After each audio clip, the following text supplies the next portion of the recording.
Well, can I welcome everyone today to this very special meeting which is being held to recognise the terrific achievement of Brighton and Hove Albion Football Club in securing promotion to the Premiership. The next item of business on your agenda is to consider admitting Mr Tony Bloom and Mr Chris Hughton as freemen of the City of Brighton and Hove. So can I see those in favour, please? Anyone against? No, I didn't think so. Right, so that is unanimous as well. Thank you very much. You've just been promoted to the Premier League. Has it sunk in yet?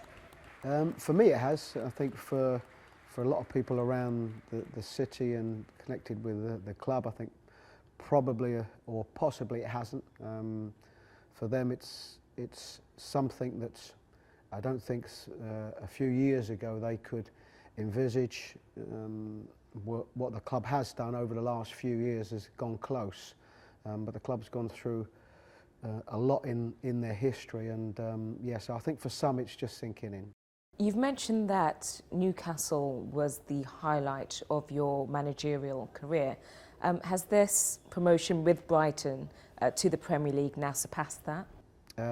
Yes, it has. When I took Newcastle from the Championship up to the Premier League, it was a club and a team that had only just got relegated. It was a strong team. We started the season as favourites, so I don't think it was a massive surprise when we got promotion.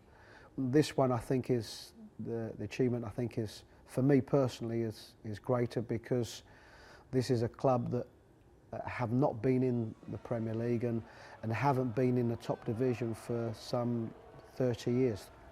Can you tell me more about your transition from player to coach? Well, I've had two transitions really. One from a player to a coach, and then a coach to a manager. And I made a decision probably about 28 years of age that I really wanted to stay in the game, that I would love to stay in the game as a coach and develop as a coach.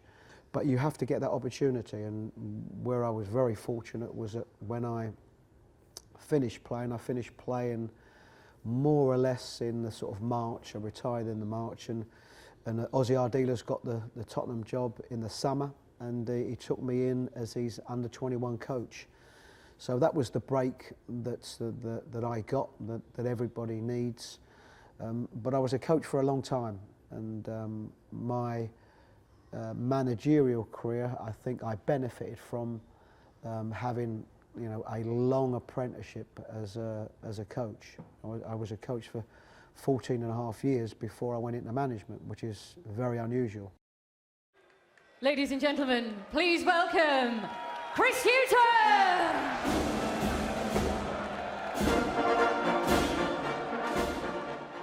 Well, with Brighton now in the Premier League, you are the only black manager in top flight football. How is it that in 2017 we are still in the same predicament that only 2 non-white managers out of 92 clubs are managing in the game? I think the simple answer is that we don't know really. There are certain things that we know are fact, that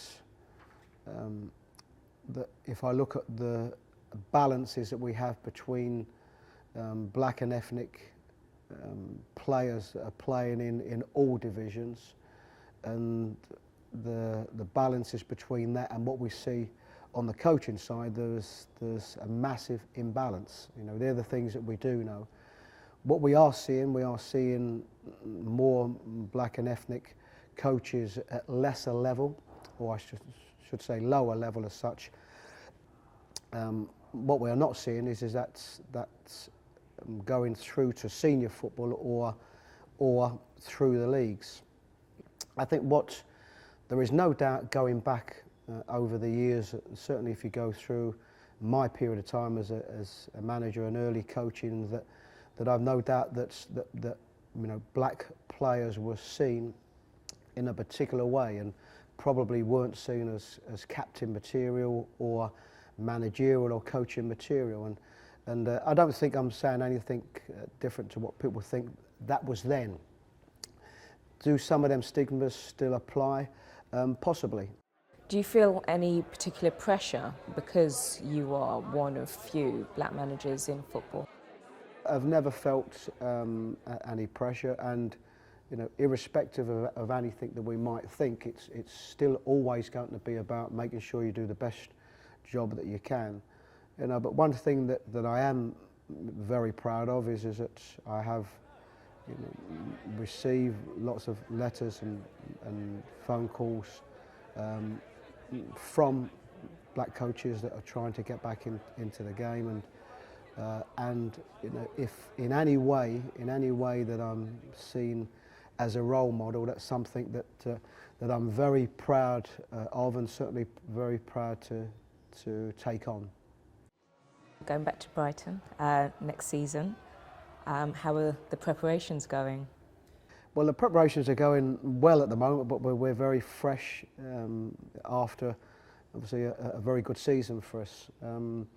What we know we are going into is a very challenging season, a very difficult season, where we've over the last 2 seasons competed very well in the Championship and won a lot of games, and it will be impossible to win the level of games that we've got used to winning. But that's a challenge of going into the Premier League. What we will do is that we'll look to strengthen the squad. We won't make wholesale changes, because I think what you can't do is take a lot of the good things that we were able to do over these last couple of seasons. But we have a right to make sure that we are in the best possible position to challenge next season and make sure that we stay in the division, and we just hope to get the right balances.